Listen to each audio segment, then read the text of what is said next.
allemaal lezen in ook andere verschillende Bijbelteksten.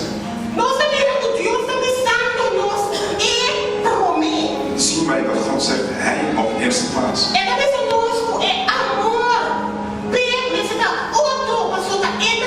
De liefde voor Hem moet anders zijn, want Hij is God.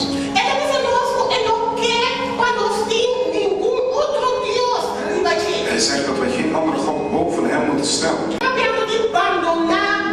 Ik spreek hier nu over jouw troon verlaten. Ik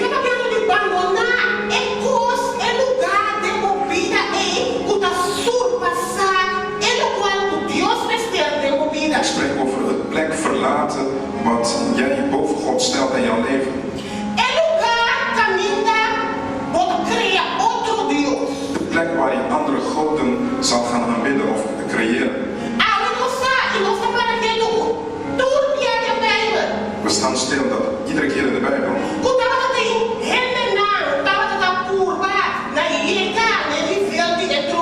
Waar mensen proberen hebben dicht bij de troon van God te komen. Het is hun niet goed afgegaan. Zien wij dat God dit met een doel gedaan heeft? Want God wil niet dat niemand bij hem op zijn troon komt. God wil niet dat de mensen op hetzelfde niveau komen als hij.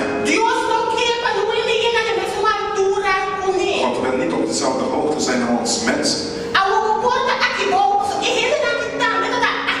Deze mensen waren ook op aarde. Ze waren niet in de hemel.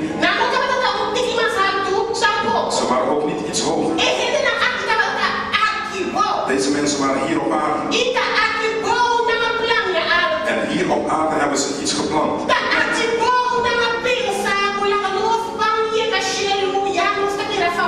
Hier hebben ze bedacht om tot de hemel te komen, zodat ze beroemd zouden worden. Want je weet als je op de troon zit, als de mensen jou eren, en je voelt je eigen beroemd, en dan komt er hoogmoed in. God zegt, hij verwerpt ieder die hoogmoedig is. Want die plek is niet voor de mens. Die plek is voor God. Laten we ook kijken, iedere keer opnieuw. Luister goed naar wat ik ga zeggen. Op het moment dat je iemand neemt. En deze persoon alles voor jou is. Zonder dat je weet, heb je die persoon op een troon gesteld. En deze persoon predikt heel goed. Ik wil graag zo'n gezin hebben als die. Deze persoon zijn kinderen ook top. Ik wil zoals die persoon zijn. Dan begin je te praten zoals die persoon. Dan begin je te kleden als die persoon. Die persoon is jouw model.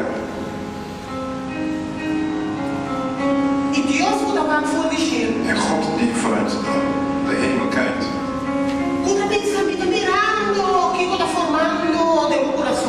Die ziet, ik zie wat in jouw hart begint te groeien.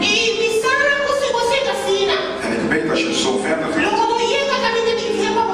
je niet zal komen waar ik wil dat je zal komen. Want je zult niet bij mij komen. Ik verwerp ieder die hoogmoedig is. En dan begin je die persoon bloot te zien. Dan begin je alle rare dingen te zien van die persoon. Misschien vraag je hem voor een gunst, dan laat hij jou in de steek. De kinderen die je dacht dat ze goed waren, dan begin je dingen te zien.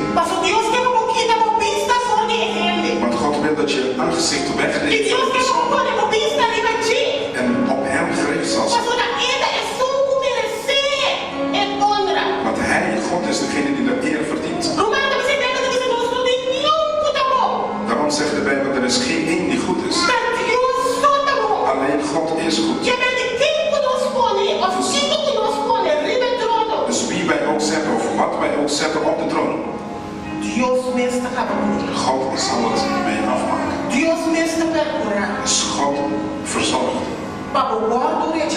God zorgt dat je afgewezen wordt. Dat je vernederd wordt. Want God zoekt nederige mensen. God zoekt mensen die kunnen buigen. Die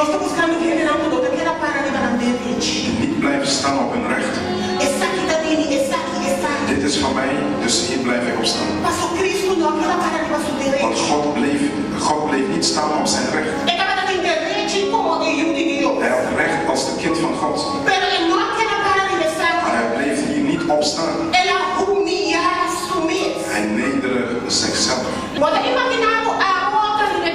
Kun je je voorstellen, je zit op de troon.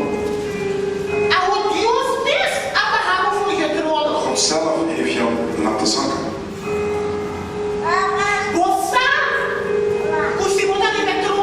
Je weet als je op de troon zit, dat je God nooit zal toebehoren.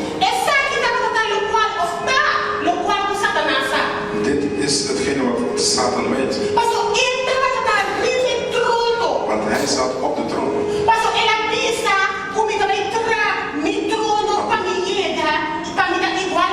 Want hij zei, ik zal mijn troon bouwen zodat ik gelijk zal staan met God. Dat wou hij proberen. En hij wist hetgeen wat in zijn hart begon. Dat God hem uit de hemel verworpen heeft. Dus hij weet ieder die een troon hebben in hun leven.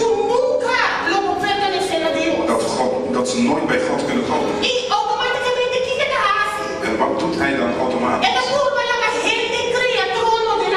Hij laat de mensen tronen bouwen in hun leven.